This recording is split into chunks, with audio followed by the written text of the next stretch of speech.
आज आप लोग धरना प्रदर्शन कर रहे हैं, क्या कुछ मांगे आप लोग को? बिहार सरकार के द्वारा जो 25-26 का बजट दिया गया है, इस बजट में जो आंदोलनरत कर्मी थे, जो उनके लोकप्रिय मांग थी, आज हम देख रहे हैं कि इस बजट में किसी प्रकार उनका जो मांग था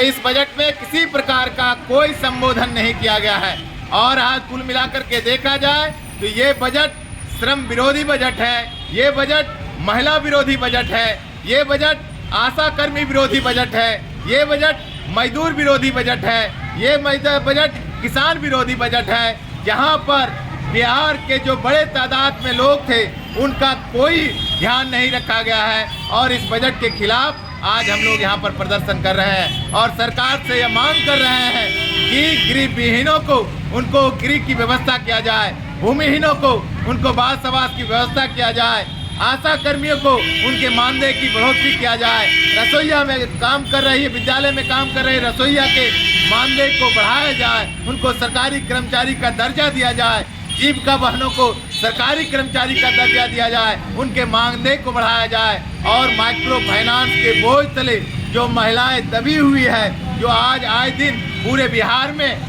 आज आप देखेंगे कि माइक्रो फाइनेंस की जो दबाव है जिसको झेल नहीं पाती है, और महिलाएं और कुल मिलाकर कहें तो बहुत सारे परिवार जो आत्महत्या कर लिए हैं, इसके खिलाफ आज हम लोग सड़क पर उतरे हैं और सरकार से मांग किए हैं कि ये जो बजट प्रस्तुत किया गया है, ना यहाँ पर आशा कर्मियों को ध्यान में रखा गया है, ना जीविका दीदियों को ध्यान में रखा गया है, ना रसोईया बहनों को ध्यान में रखा गया है, ना माइक्रो फाइनेंस को ध्यान में रखा गया है। और कुल मिलाकर के कहा जाए तो ये सरकार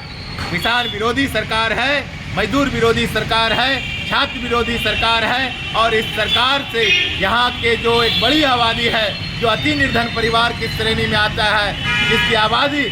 95 लाख के आसपास है, उन लोगों को ध्यान में नहीं रखा गया है। लघु उद्यमी योजना के तहत 2-2 लाख रुपया एक मुश्त देने की बात कही गई थी, लेकिन उसको भी इस बजट में शामिल नहीं किया गया है। और इसी सवाल को लेकर कुल मिलाकर के ये बजट किसान विरोधी बजट है, जन विरोधी बजट है। और इस बजट के खिलाफ आज हम लोग सड़क पर उतरे हैं और इस बजट की प्रतियां आज हम लोग जलाएंगे। ये बजट जो जन विरोधी बजट है, इस बजट को वापस लिया जाए और एक समतामूलक बजट, एक किसान पक्षी बजट, मजदूर पक्षी बजट और कुल मिलाकर के बिहार की जो एक बड़ी आबादी है उसको ध्यान में रखते हुए इस बजट को लाया जाए। ये सवाल हम लोग करने के लिए आए हैं और इसी को लेकर आज हम ये कार्यक्रम कर रहे हैं। बाबू साहब सिंह, भाकपा माले, जिला कमेटी, जमुई।